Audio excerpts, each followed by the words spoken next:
Welcome to the channel. Today we are going to show you a simple way to enable swipe to close tabs in the Vivaldi browser on your phone.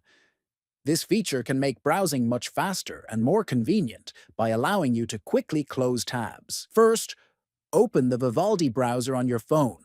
Next, tap on the Vivaldi icon at the top right. From this menu, scroll down and select the Settings option to access Browser Preferences. Then, inside the Settings menu, look for the section called Tabs and tap on it to continue.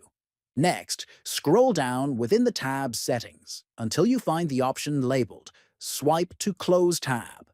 Finally, turn on the toggle for Swipe to Close tab to enable the feature. Once enabled, you can now close any tab by simply swiping it left or right on your phone screen. If you found this video helpful, please like, share, and subscribe to the channel for more useful tips.